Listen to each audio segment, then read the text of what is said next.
गुरु प्यारी साध संगत जी, राधा स्वामी जी। संगत जी, सत्संग शुरू करने से पहले मैं आपको बता दूं कि ये वीडियो हमने किसी के साथ किसी भी तरह की तुलना करने के उद्देश्य से नहीं बनाई है जी। लेकिन जो सत्संगी ब्यास से जुड़े हैं, कम से कम उन्हें इतना तो पता होना चाहिए कि ब्यास डेरा देश और समाज में क्या भूमिका निभा रहा है। और अगर रैंकिंग की बात की जाए तो ब्यास इंडिया में परमार्थी संस्था और समाज सेवी कामों में कौन से नंबर पर आता है।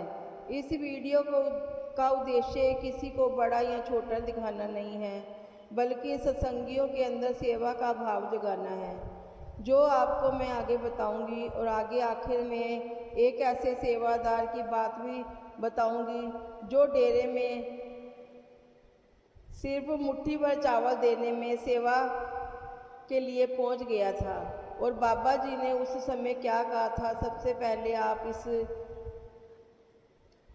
सत्संग को सुनिए।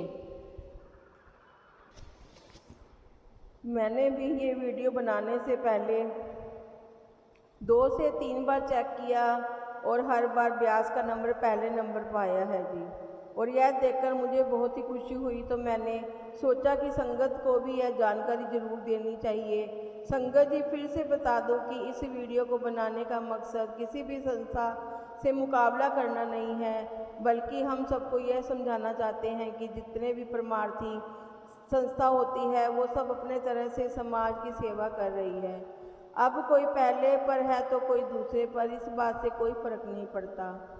लेकिन अक्सर जब कुछ लोग यह कहते हुए सुने जाते हैं कि बाबा जी तो बड़े बड़े लोगों से मिलते हैं, जहाज़ों में सफ़र करते हैं, नेताओं से मेलजोल रखते हैं, फिल्म स्टार से मिलते हैं, तो ऐसे लोगों को ये भी देखना चाहिए कि जब भी देश पर कोई मुसीबत आई, बाबा जी और ब्यास संस्था ने हर बार सबसे पहले और सबसे आगे बढ़कर देश सेवा का काम किया। चाहे वो बाढ़ हो या भूकंप हो या फिर कोरोना जैसी बीमारी फैली हो, किसी भी आपदा देश पर आई हो, बाबा जी की रहमत और सेवा हमेशा सबसे पहले पीड़ितों तक पहुंची है।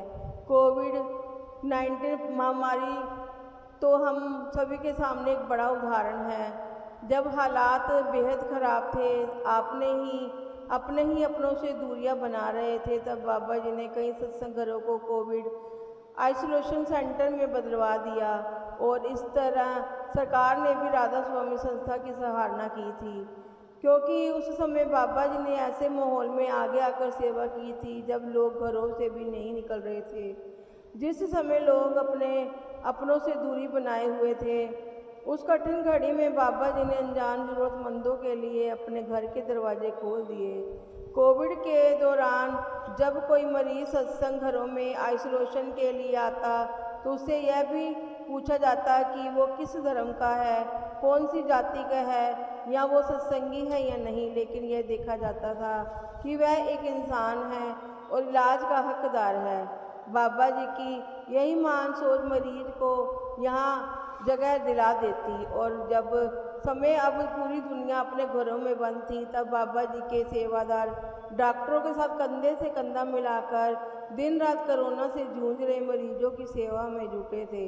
दिल्ली के सीएम ने भी उस समय बहुत तारीफ और शुक्रिया किया जब दिल्ली सेंटर को आइसोलेशन वार्ड बनाया गया था। और संगत जी, अभी तो बीते महीने की बात आपको याद होगी, मई की शुरुआत में जब भारत और पाकिस्तान के बीच हालात युद्ध जैसे बन गए थे, उस मुश्किल वक्त में बाबा जी ने तुरंत अपने जम्मू कश्मीर और राजस्थान के सत्संग केंद्रों के दरवाजे युद्ध से प्रभावित लोगों के लिए खोल दिए थे।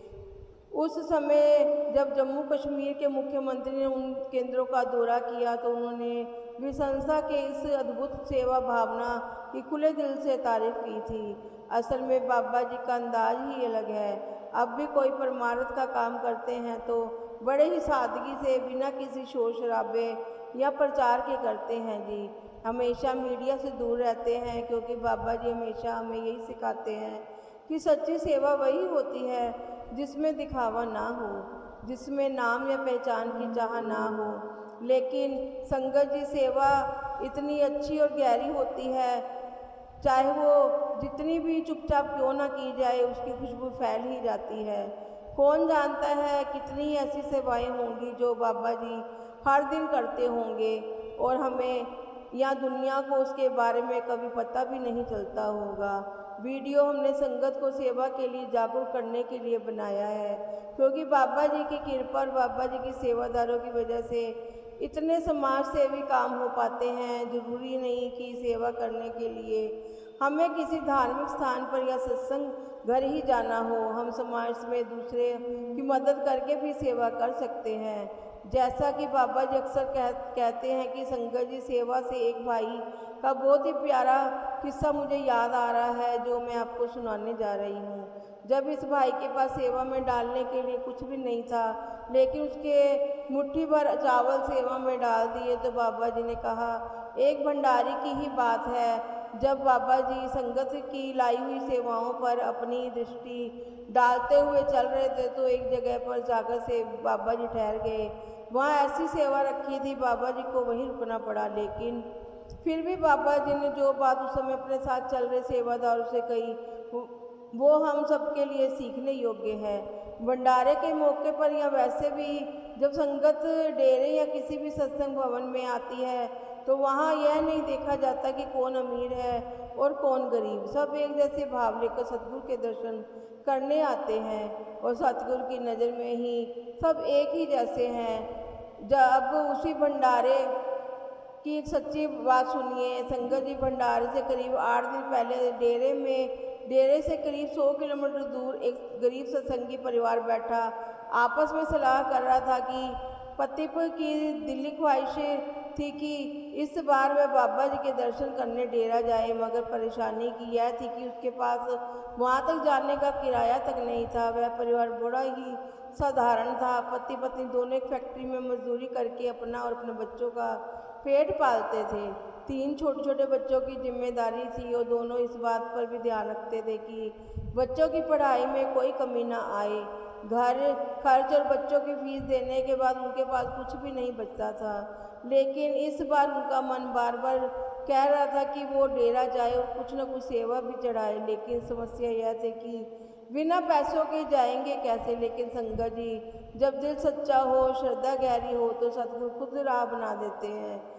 ऐसा ही इस परिवार के साथ हुआ। भंडारे से एक हफ्ता पहले वो दोनों अपने शहर के सत्संग घर पहुँचे। वहाँ उन्हें पता चला कि सत्संगी भाई उनकी पोती के जन्म की खुशी में एक बस सेवा लेकर डेरा जा रहा है।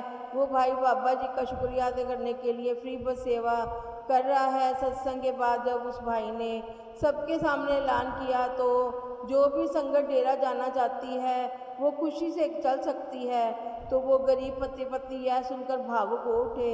उनकी आंखों में खुशी के आंसू बह रहे थे। उन्होंने तुरंत उस भाई से मिलकर अपना नाम लिखवा दिया और घर लौटते हुए बार बार बाबा जी का शुक्राना अदा कर रहे थे। दोनों की जुबान पर बस एक ही बात थी, देखो बाबा जी ने हमारी पुकार सुन ली और खुद ही रास्ता बना दिया। दिन बीते और भंडारे का दिन भी आ गया, लेकिन उनके दिल में एक बेचैनी थी। वो सोच रहे थे कि हम सतगुरु के दरबार में खाली हाथ कैसे जाएं। बाकी संगत तो कोई चावल की बोरी ला रही है, कोई घी के डिब्बे, हम क्या करेंगे। वो उदास बैठे थे। तभी पत्नी ने धीरे से कहा, देखो घर में थोड़े से चावल और आधा लीटर तेल रखा है, क्यों ना वही सेवा में दे दें। पति ने हैरानी से उसकी ओर देखा। मुट्ठी भर चावल और आधा लीटर तेल देंगे तो बाकी संगत क्या सोचेगी। बाकी लोग बोरी भर चावल और घी के टीन लेकर जा रहे हैं, हम इतना थोड़ा लेकर जाएंगे तो लोग क्या कहेंगे। पत्नी ने प्यार से समझाया, हमें लोगों को दिखाना थोड़ी है, हम क्या सेवा दे रहे हैं, सेवा दिखावे के लिए नहीं होती। बाबा जी तो यही सिखाते हैं कि सेवा दिल से होनी चाहिए। मालिक चीज़ या पैसे के भाव नहीं देखते। पति ने उसकी बात मान ली। दोनों ने उस चावल और तेल को अच्छे से पैक किया और पति ने एक छोटी चिट्ठी लिखकर चावल के पैकेट में रख दी। भंडारे वाली सुबह सूरज निकलने से पहले ही दोनों सत्संग घर पहुँच गए, जहाँ से बस चलनी थी। 6 बजते ही बस में संगत बैठ गई। बस में चढ़ते समय उस भाई की नज़र बाकी संगत पर पड़ी। कोई घी के डब्बे लेके जा रहा है, कोई चावल की पूरी बोरी और सेवा का सामान लेके जा रहा है। उसके दिल में हल्की सी कसक हुई। उसके साथ पास भी कुछ होता देने को, मगर फिर उसने बाबा जी का नाम लिया और अपने मन को समझा लिया। संगत जी घंटे का सफ़र तय करने के बाद आखिरकार बस डेरे पहुंची।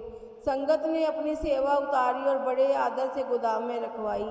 वो गरीब पति पत्नी चुपचाप अपने छोटे से पैकेट में रखे मुट्ठी भर चावल और आधे लीटर तेल की बोतल को लेकर गोदाम के कोने में रख आए।